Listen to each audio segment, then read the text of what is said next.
Engelhoff Concrete Joints présente le Cosinus Slide Joint et le procédé cosinus, une dalle sans sensation de joint dans son utilisation.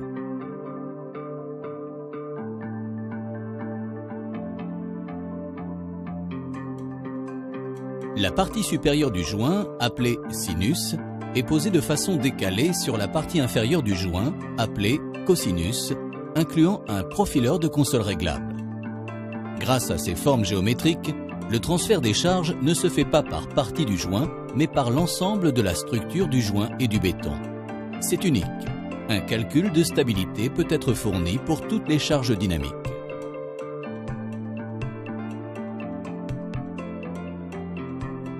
Le procédé cosinus sans sensation de joint. Pour mieux comprendre, il est nécessaire de faire un retour en arrière. À partir de 1985, les dallagistes ont remplacé les joints sciés par des panneaux sans joint délimités par des profilés linéaires. Ainsi a vu le jour le concept de la dalle sans joint dans son utilisation. Malgré cela, l'ouverture du joint linéaire est restée un point faible et sous-estimé dans les dalles en béton.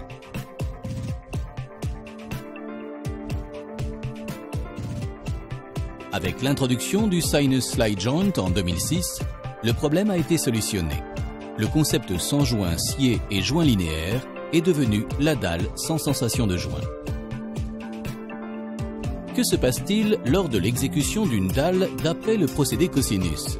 Tout d'abord, on installe les Cosinus Slide Joints en fonction de la largeur, la longueur et des caractéristiques du chantier. Le but est d'obtenir des panneaux de plus ou moins 30 par 30 mètres. On commence par installer les premiers joints. Une fois le joint installé, on le fixe des deux côtés avec des barres d'acier enfoncées dans le sol. Le joint suivant est tout simplement raccordé avec le précédent. Vis et écrous peuvent être réutilisés. Un profileur de console réglable permet de compenser d'éventuelles inégalités du sous-sol. On continue de la sorte jusqu'au croisement éventuel ou points finaux.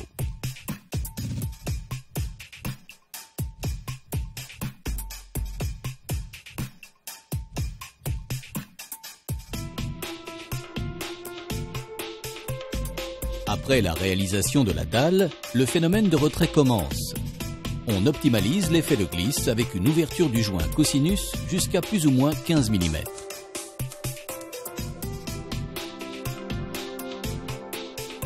La partie visible du joint génère des formes sinusoïdales du béton, garantissant un passage fluide, sans choc, sans vibration, indépendamment de la vitesse et de la masse de l'engin élévateur. L'effet de glisse du joint est décisif pour la durabilité de la dalle. Lors du passage d'engin élévateur sur un joint de dilatation linéaire, un effet de choc est perceptible et inévitable sur les flancs du joint.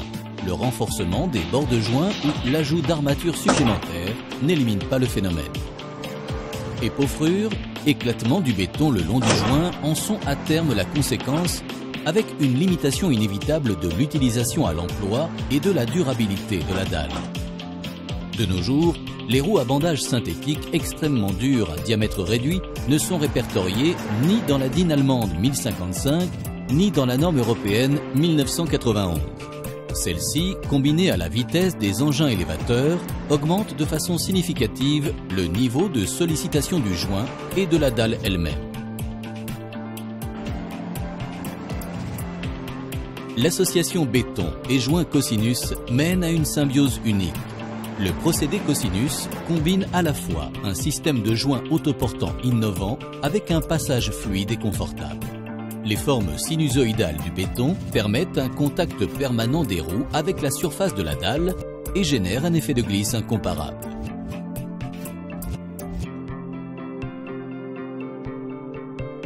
L'opposition des deux ondes sinus-cosinus crée de petites consoles béton acier dont la portance permet la stabilité de l'ensemble de la structure du joint. Dès lors, nous pouvons affirmer que « The joint is the floor is a joint ».